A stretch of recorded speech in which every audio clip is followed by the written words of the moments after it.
Ya, saya sudah pernah mengerjakan ini, artinya harus ada percepatan dalam membangun kewilayahan. Kalau semua lewat kedinasan, dikali 2.700 koordinat RW, dalam pengalaman saya itu terlalu rumit ya.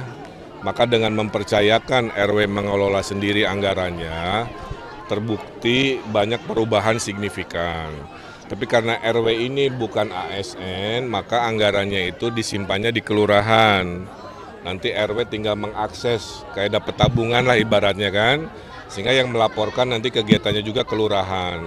Yang penting RW selain dinaikkan insentifnya ya, RT juga dan seluruh mereka-mereka yang aktif di masyarakat, Posyandu, PKK, Jumantik dan lain-lain, ini diharapkan ada anggaran untuk dikelola. Saya kira ini konsep kami yang namanya desentralisasi. Saya meyakini perubahan signifikan akan terjadi selama 5 tahun. Ada sedikit soal dukungan dari beberapa kelompok relawan yang mengatasnamakan pendukung Anies ini mendukung kubu Pak Prabowo. Saya bicara dua hal aja. Pertama dari sisi realita memang terjadi kan, dan bisa ada rekam jejak digitalnya kayak Abdi Rakyat apa saya lupa namanya ya. Yang kedua hasil surveinya juga mengatakan hampir setengahnya yang disurvei, yang dilaporkan ke saya yang memilih Pak Anies waktu Pilpres itu melabuhkan pilihannya ke pasangan Ridho. Gitu. Nah, mudah-mudahan hal itu mewujud secara nyata di hari pencoblosan. Nah, hari ini khususnya saya membersamai Ibu Rani karena ada tasyakuran. Memang anggota-anggota legislatif kembali ke wilayahnya berbagi kebahagiaan. Di sini adalah bentuknya pengobatan gratis sambil mensosialisasikan pasangan Ridho yang kebetulan saya hadir di sini. Ada upaya gandeng kelompok relawan Anies ya? Kan udah tadi saya bilang itu jumlahnya sudah tinggal di Google aja banyak sekali. Sudah lebih dari 5. Pak lewat ini Pak Prabowo disinyalir mendukung Mas Pram melihat kemarin kedatangannya ke Kertanegara. Ini ada tanggapannya Pak? Nggak ada. Itu tanya Pak Prabowo aja, tanya ke Pak Pram aja gimana. Tapi mungkin ada komunikasi lebih lanjut terbaru dari Kang Emil dengan Pak Prabowo atau dengan ketum partai? Oh, sudah.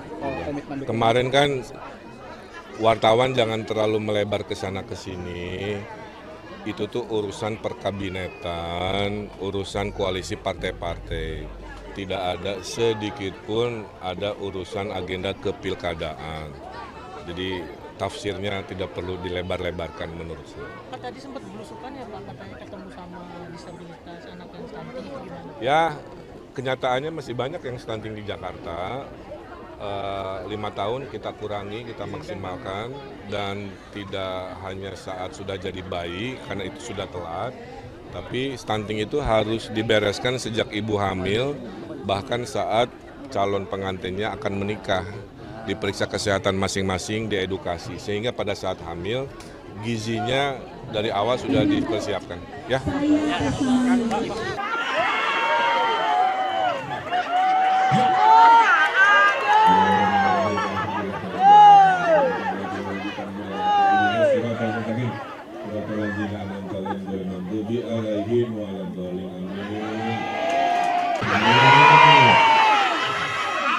Semoga yang minum ini giginya ditambal.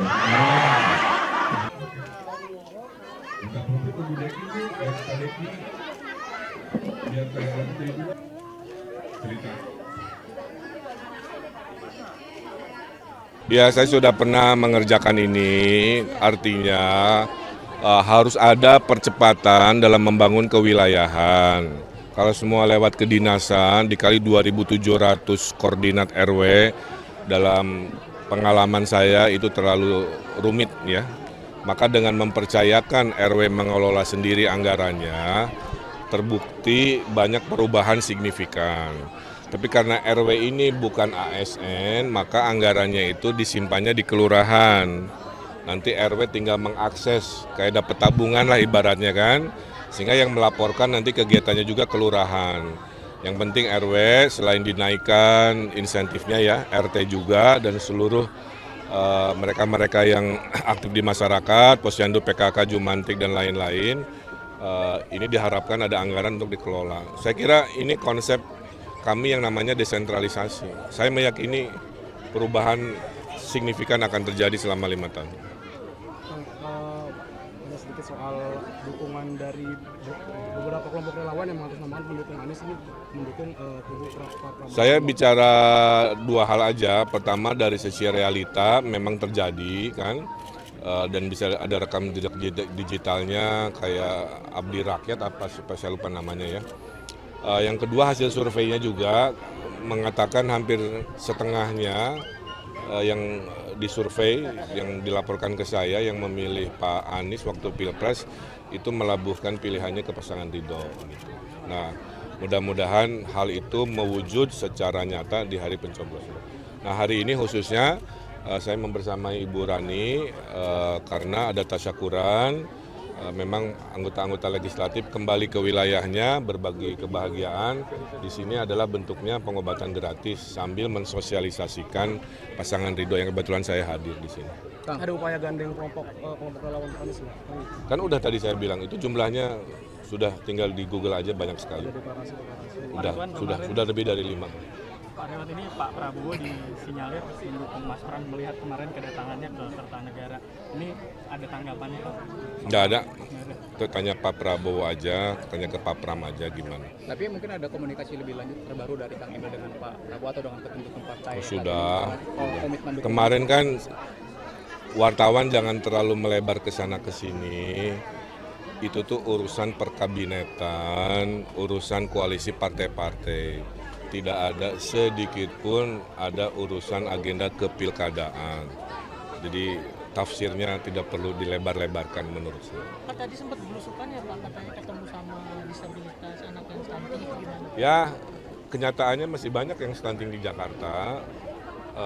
5 tahun kita kurangi, kita maksimalkan, dan tidak hanya saat sudah jadi bayi, karena itu sudah telat, tapi stunting itu harus dibereskan sejak ibu hamil, bahkan saat calon pengantinnya akan menikah, diperiksa kesehatan masing-masing, diedukasi, sehingga pada saat hamil, gizinya dari awal sudah dipersiapkan.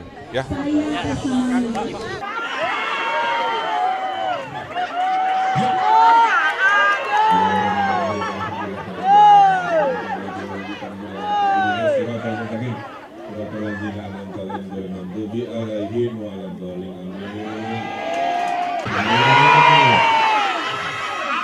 Semoga yang minum ini giginya ditambal.